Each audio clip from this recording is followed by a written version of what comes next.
कई जन्मों के पुण्य के बाद मिलते हैं। हम लोग आज दीपक की रोशनी में सबसे पहले तो उसी सौभाग्य को नमन करें दोस्तों, जो गुरुदेव के साथ जुड़ने के नाते हमें मिल पाया। आज का जो दीप यज्ञ का महापर्व है वो याद दिलाने के लिए आया कि जिस विभूति से हम लोग जुड़े, जिस शक्ति से हम लोग जुड़े, जिस चेतना से हम लोग जुड़े, वो हमें आज की परिस्थितियों को बदलने के लिए, आज के अंधकार को दूर करने के लिए पुकार रही है। ये कह रही है कि बेटा, दीपक जलाने भर के लिए आपको यहाँ नहीं बुलाया गया है, दीपक बनने के लिए आपको यहाँ बुलाया गया है।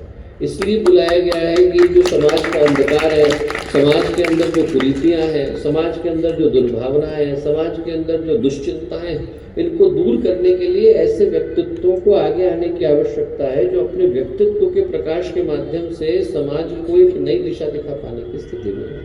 गुरुदेव ने 86 में अपना अंतिम उद्बोधन दिया था, और उद्बोधन देते समय में गुरुदेव ने क्या कहा? ये कहा कि बेटा, मुझे कुछ हीरे चाहिए, हीरे चाहिए। ऐसे हीरों की आवश्यकता मुझे है जो आए और जाकर के समाज को नई दिशा दिखा पाने की स्थिति में हो। गुरुदेव ने तो दोस्तों हम लोगों को हीरा समझा, हम लोग अपने को कंकड़ समझ करके बैठ गए। भूल ही गए कि हम लोगों की कीमत क्या है, भूल ही गए कि हम लोगों का मूल्य क्या है, भूल ही गए कि गुरुदेव ने हमारे अंदर देखा क्या, जाना क्या और हमें क्या करने की आवश्यकता है। आप में से प्रत्येक के अंदर ताकत इतनी है दोस्तों कि आप लोग खड़े हो जाएं तो अकेले समाज की दिशा को बदल पाने की स्थिति में, दुख की तरह से, परेशानी की तरह से, उलझनों में, समाज की समस्याओं में एक दूसरे को गिराते हुए, एक दूसरे को दबाते हुए जीने की हम लोगों की जीवन की आवश्यकता नहीं है दोस्तों। हम लोग देवता हैं। हम में से प्रत्येक व्यक्ति अपने अंदर जिस संभावना को लेकर के आया है वो संभावना है जहाँ पर यदि व्यक्ति खड़ा हो जाए तो समाज को वो दिशा दिखा पाने की स्थिति में होता है। जहाँ पर यदि वो चलता है तो उसको देख करके अनेकों को चलने के लिए मजबूर होना पड़ता है। उस परंपरा के प्रतिनिधि बनकर, उस परंपरा के संवाहक बनकर हम लोग धरती पर आए। जो आज का दिन है वो यही याद दिलाता आया कि हम लोग अपने अंदर छुपी उस देवत्व की संभावना को पहचाने, जिसको लेकर के प्रत्येक गायत्री परिवार की आत्मा का धरती पर आगमन हुआ। आप में से एक व्यक्ति ऐसा नहीं, और इस बात को मैं कहने के लिए नहीं कह रहा हूँ, इस बात पर मेरा दृढ़ विश्वास है कि गायत्री परिवार का प्रत्येक व्यक्ति, प्रत्येक कार्यकर्ता, चाहे वो आज जाना हुआ है, चाहे अनजान है, चाहे वो छुपा हुआ है, चाहे वो पीछे बैठा है, चाहे वो आगे खड़ा है, चाहे मंच पर है, चाहे उधर की तरफ खड़ा है, ऐसा एक व्यक्ति नहीं है जिसको गुरुदेव ने बिना जाने, बिना पहचाने, बिना उसकी कीमत को जाने यहाँ पर बुलाया हो। हर व्यक्ति वो है जिसको खींच करके बुलाया गया है और ये सोच करके बुलाया गया है कि उसे आगे बढ़कर समाज को नई दिशा दिखाने की आवश्यकता है। वर्षों पहले की घटना है, छोटी सी जगह के एक व्यक्ति 27 वर्ष से उनके बालक नहीं हुआ। उनके मन में हुआ कि साहब, मुझको एक बार कोई ना कोई शक्ति, इधर उधर जाते थे, मंदिरों में प्रणाम करते थे, मंदिरों में गए, आश्रम में गए, संतों के गए, महाराज के गए, कहीं से कोई आशीर्वाद मिला नहीं। उनने अपने मित्र से कहा, मित्र ने कहा कि साहब एक बहुत बड़े संत हैं, उनसे मैं जाकर के प्रार्थना करता हूँ। गुरुदेव से जाकर के बोले। गुरुदेव ने कहा अच्छा ठीक है बेटा, मैं उसके पास एक आत्मा भेज देता हूँ। उनके यहाँ पुत्र का जन्म हो गया, उनको पता भी नहीं, हजारों जगह पर प्रणाम किया, उनको ये भी नहीं पता कि गुरुदेव के आशीर्वाद से घटना घटी। 12 वर्ष का वो बालक हुआ। 12 वर्ष के बालक को घुमाने के लिए वृंदावन ले गए। घूमते घूमते घिया मंडी पहुँचे। घिया मंडी पहुँचे तो गुरुदेव का नाम देखा तो उनको एकदम याद आया। कहते मेरे मित्र ने कहा था कि उनसे मैं पूछने के लिए जाता हूँ। उन्होंने कहा मैं दर्शन कर लेता हूँ। ऊपर गए, गुरुदेव के कक्ष में पहुँचे तो गुरुदेव लेखन कर रहे थे। उनको लगा कि मध्य में किसी को डिस्टर्ब नहीं करना चाहिए, तो गुरुदेव के लेखन में हम लोग व्यवधान न डालें, ऐसा करके साइड में खड़े हो गए, पिता और पुत्र। गुरुदेव लेखन कर रहे थे। 10 मिनट के बाद गुरुदेव की दृष्टि ऊपर गई। जैसे ही दृष्टि ऊपर गई और गुरुदेव ने उनको देखा तो देखते से ही बोले, अरे ये आत्मा तो मेरी भेजी हुई है, परिचय किसी ने कराया नहीं, ये आत्मा मेरी भेजी।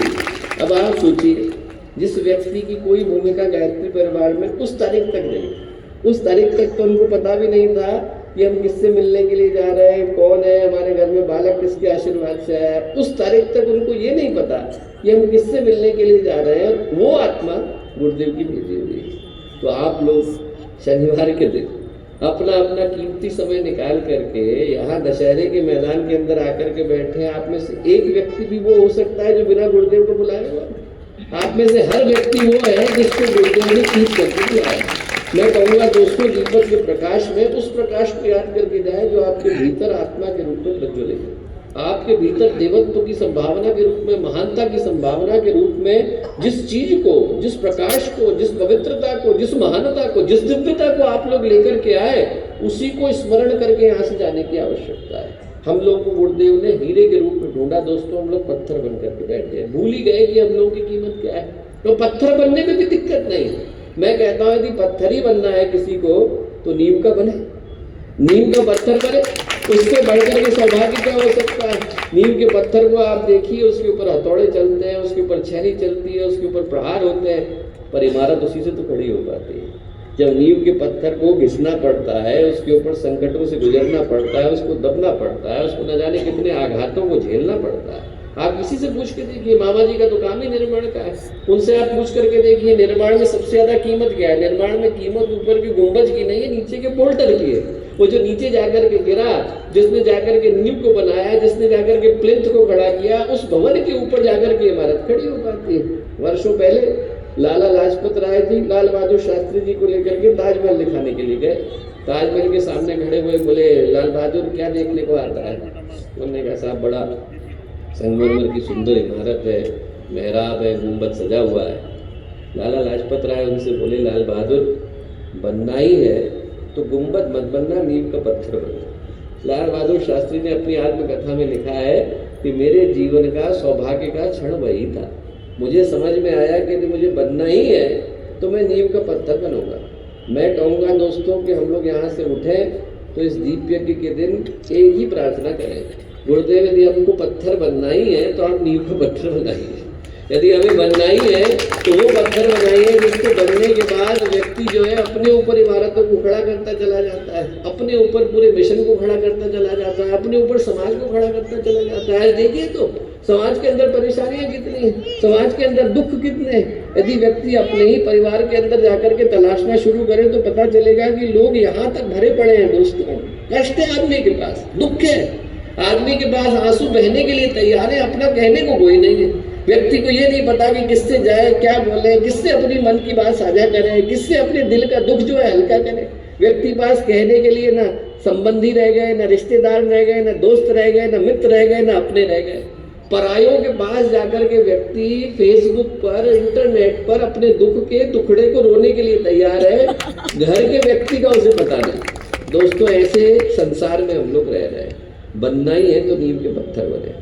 मैं कहूँगा दोस्तों हम लोग यहाँ से संकल्प लेकर के जाए कि भगवान ने यदि हमें अवसर दिया और हमें पत्थर ही बनाया तो हम लोग नीम के पत्थर बने। बनना ही है तो मील के पत्थर बने।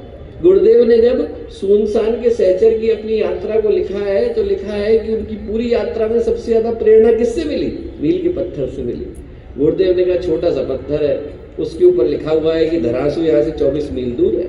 बस इतनी छोटी सी जानकारी को लेकर न जाने कितने लोगों को प्रेरणा देता है। हम लोग मील के पत्थर बन जाए, लोगों को बताएं कि गुरुदेव हमारे को क्या बता करके गए, हमारे को 2 चीजें सिखा करके गए और वो 2 चीजें हमें पता है, हम आपको बताने के लिए तैयार है। हम आपको बताने के लिए तैयार है कि उपासना क्या है, हम आपको बताने के लिए तैयार है कि साधना क्या है, हम आपको बताने के लिए तैयार है कि आराधना क्या है, हम आपको बताने के लिए तैयार है कि समयदान क्या है, हम आपको बताने के लिए तैयार है कि अंशदान क्या है। हम आपको बताने के लिए तैयार है कि इस धरती पर अकेला ऐसा व्यक्ति आया जिसने संकल्प लिया कि मनुष्य में देवत्व का उदय, धरती पर स्वर्ग का अवतरण। अकेला ऐसा व्यक्ति आया जिसने संकल्प लिया कि मैं पूरे युग को बदलूंगा। अकेला ऐसा व्यक्ति आया जिसने समाज को ये बताया कि दोस्तों आपको आगे बढ़कर समाज की कुरीतियों को दूर करने के लिए न केवल आगे चलने की आवश्यकता है बल्कि समाज को नई दिशा दिखाने की आवश्यकता है। महापुरुषों को उठा करके देखिए दोस्तों, आपको ऐसे लोग मिलेंगे जिनने किसी विषय पर बोला होगा। बोलने वाले मिलेंगे, करने वाले कम मिलेंगे। यदि आपको मिल गए जिनने बोला होगा और करा होगा तो ऐसे लोग तो और भी कम मिलेंगे जिनने बोला भी होगा, करा भी होगा और कराया भी होगा।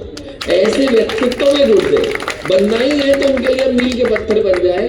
हमारा मील का पत्थर कहाँ खड़ा है? कोटा के अंदर खड़ा है। हमारा मील का पत्थर कहाँ खड़ा है? रावत भाटा के अंदर खड़ा है। हमारा मील का पत्थर कहाँ खड़ा है? राजस्थान के कोने कोने में खड़ा है, जो लोगों को बता रहा है कि आपको सही दिशा में जाने की आवश्यकता है तो कहाँ जाइए। हमारे जितने मील के पत्थर है उनको ये बनने की आवश्यकता है कि उनकी दिशा एक ही हो। जोन से जाकर के मिले हरिद्वार जाइए साहब, जोन से आकर के मिले शास्त्री को जाइए साहब, जोन से आकर के मिले गुरुदेव से मिलिए साहब, जोन से आकर के मिले माता जी से मिलिए साहब। बस हमारे जीवन में वो मील का पत्थर बनने की आवश्यकता है। और बनना ही पड़े दोस्तों तो चाक के पत्थर बन जाइए। बनना ही पड़े। मैं कहता हूँ कि यदि हमको पत्थर ही बनना है तो हम चाक के पत्थर बन जाए। आप मथुरा के पास जाकर के देखिए, गुरुदेव उनका कितना उदाहरण देते थे।